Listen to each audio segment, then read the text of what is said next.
Call തണ്ണീർത്തട ആവാസ വ്യവസ്ഥയിലെ തുമ്പികളുടെ വൈവിധ്യം രേഖപ്പെടുത്തുന്നതിനായി ജനകീയ വാർഷിക സർവേ സംഘടിപ്പിച്ചു. തൃശൂരിലെ വിവിധ കോൾ നിലയങ്ങളിലും തണ്ണീർത്തടങ്ങളിലുമായി നടത്തിയ സർവേയിൽ 30 വ്യത്യസ്ത തരം തുമ്പികളെയാണ് കണ്ടെത്തിയത്. പരിസ്ഥിതിയിലെ മാറ്റങ്ങളറിയാൻ സാധിക്കുന്ന ജൈവസൂചകരായ ജീവവർഗ്ഗങ്ങളിൽ പ്രധാനികളാണ് തുമ്പികൾ.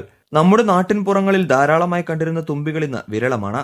കാലങ്ങളായി തുമ്പി സർവേ നടന്നു വരുന്നുണ്ടെങ്കിലും കോവിഡിന് ശേഷം ജനകീയമായ സർവേ തിരിച്ചു കൊണ്ടുവരാനുള്ള ശ്രമമാണ് ഇത്തവണ നടന്നത്. കോൾ നിലങ്ങളിലെ പ്രധാനപ്പെട്ട തണ്ണീർത്തട മേഖലകളിൽ നടന്ന സർവേയിൽ ഇത്തവണ 55 നിരീക്ഷകർ പങ്കെടുത്തു. 30 വ്യത്യസ്ത തരം തുമ്പികളെയാണ് ഇത്തവണത്തെ സർവേയിൽ കണ്ടെത്തിയത്. അതിൽ 8 ഇനം സൂചി തുമ്പികളും 22 ഇനം കല്ലൻ തുമ്പികളുമാണ്.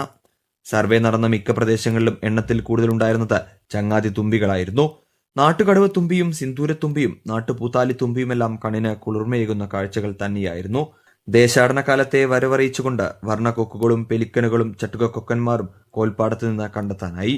ഗവേഷകയായ രാജശ്രീ വാസുദേവൻ, മനോജ് കരിങ്ങാമഠത്തിൽ എന്നിവരുടെ നേതൃത്വത്തിലായിരുന്നു സർവേ. മീഡിയ 1 തൃശൂർ.